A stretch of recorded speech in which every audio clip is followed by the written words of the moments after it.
So now let's look at some of these soil properties more in depth and different ways that organic matter and soil texture influence the properties that we've begun to discuss.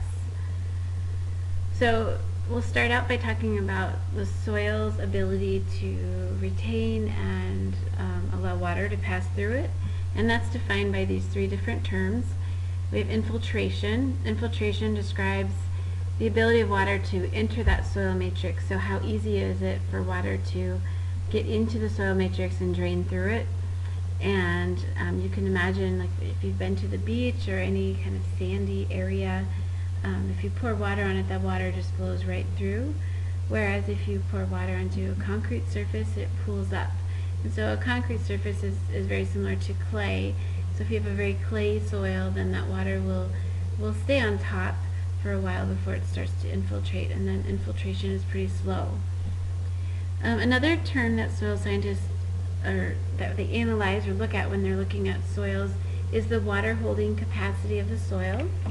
We've talked a little bit about this already in a previous lecture, but that talks about how much water can be retained in the soil matrix, so between the pore spaces of the soil sediments, for plants to use. And so that's really important, because if the soil doesn't hold on to the water that infiltrates into it, then the plants don't have access to that water so that they can use it to grow and to do evapotranspiration. So you want a good mix. You want the water to be able to drain through the soil and not pool up on it too much so that oxygen can also get into the soil, but you also need the soil to be able to hold on to some of that water. And so the key to that is to have a loamy soil. So loamy soils, they have a mix of clay and sand, and so that means that there's a mixture of pore sizes. And so there's some small pore spaces where the water is retained, and then there's larger pore spaces where the water can flow through and allow air to infiltrate. Another important soil water property is evaporative water loss, and so this occurs when water is evaporating from that top layer of soil called the O horizon, and if it evaporates out of these top horizons quickly, then it's not good for the soil, and we'll talk about some reasons for that later on with salt, for example. And this is a problem in Arizona soils and other desert soils. So I alluded to this already. If you have larger particles, then there's larger spaces between them. So you can imagine when you put, if you put a bunch of rocks into a vase and you look through, you can see the spaces between the rocks. If you put sand into a see-through vase or jar, you can't see the spaces between them because they're smaller. The larger the particles, the larger the spaces between them in general, this allows for better drainage. If you have smaller spaces and smaller particles, it doesn't drain as well because those smaller spaces hold on to the water. So it's just like if you put a straw into a beverage and you notice that the water in there, or the liquid, travels up the straw a little bit. That's called capillary force or capillary action. And so with a soil, if you have small particles like clay particles, those have the water molecules get retained in those small pore spaces and they don't drain. And so that allows the soil to hold on to that water. Sometimes clays do allow water to drain because they form aggregates.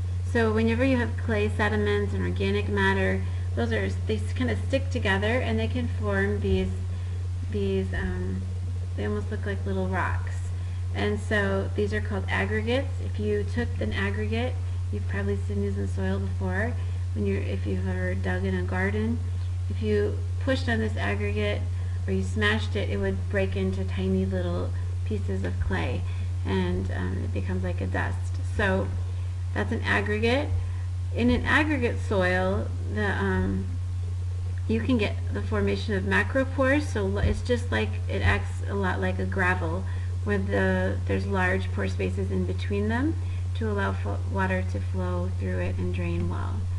So that's what this picture This is also a neat picture of a macroinvertebrate in the soil, a symphyllum, but I'm really trying to show you the aggregates here. So we've talked about this probably ad nauseum now for you, but micropores are better at holding onto water. Macropores are better for allowing infiltration and aeration of the soil. So small versus large pores. This is a picture of an irrigation system in Yuma, Arizona, where they grow lots of lettuce in the winter especially.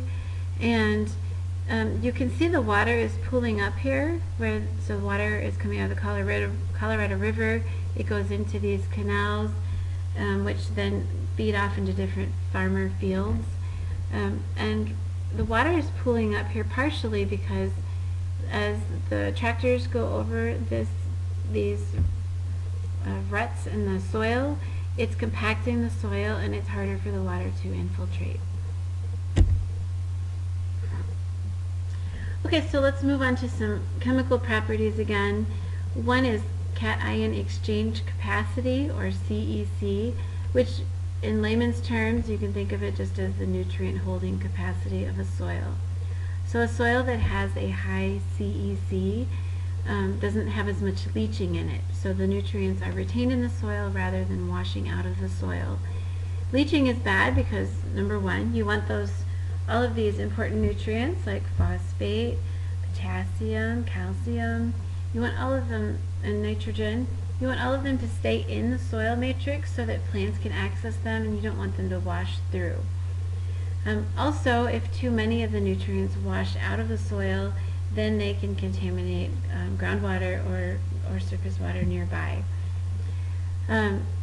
It's also interesting to note about nitrogen. So nitrogen gas N2 comes from the atmosphere, but then when it's in the soil, the microbes in the soil convert it to these usable forms that plants can take up, so nitrates and then ammonia. Excuse me. When we talk about soil chemicals, it's also important to talk about fertilizers and the difference between organic and inorganic fertilizer. So organic fertilizer would refer to natural fertilizers that come from decaying plant or animal wastes. In this case, you apply the organic fertilizer to the top of the soil. Often that's like compost you would apply. And it contains nutrients in it that are bound to the carbon structure of whatever this decaying plant or animal waste is. And then as that humus or that carbon structure breaks down, it's going to release the nutrients, and it also increases the cation exchange capacity of the soil, or the ability of the soil to hold on to nutrients. So organic fertilizers are great because they break down slowly over time and release these nutrients slowly over time. If you have a crop that's growing very quickly, so something like corn, you can imagine corn uses a lot of nutrients and it grows very quickly. Often farmers will also apply, or so in addition to or instead of, they might use inorganic fertilizers. So these are commercial fertilizers, things like if you're gardening at home, you might buy Miracle-Gro. That's or inorganic commercial fertilizer, and those contain the nutrients that you would apply to the soil: nitrogen, phosphorus, potassium, calcium. So you would apply those directly. Those nutrients are not bound to any kind of carbon structure, and so they immediately go into the soil, but they can be leached out of the soil quickly if you apply too much. A few other soil properties that are important are listed here. So aeration is important because plant roots need oxygen, and soils that are saturated with water, so if it's flooding or if it's a really clayey soil, then they can become saturated with water, and air cannot get through the soil structure into the plant roots, and then also to the microbes that are living on the plant roots, and then they can die. So aeration is very important. You want to make sure your soil isn't too compacted. That also prevents air from getting in, so you need it to be not compacted and not saturated with water. The pH of the soil also influences which plants can grow there, partially because it affects the solubility of the mineral nutrients in the soil. So if you have the acids tend to dissolve metals, and so depending on whether the soil is acidic or basic, you might have different nutrients available to the plants. And like we said, when you measure pH of a soil, you're measuring the pH of the water that's in the soil, and what nutrients are coming off of that soil then is being affected by the pH of the water in the soil.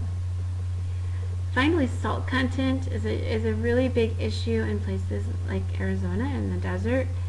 In this case, water that evaporates out of the top layers of soil, it wicks up the salts from the soil structure below, and it can leave a salty residue in those top layers, and plants can only tolerate so much salt before it's just too much for them. And so the high salt contents are not good for growing plants.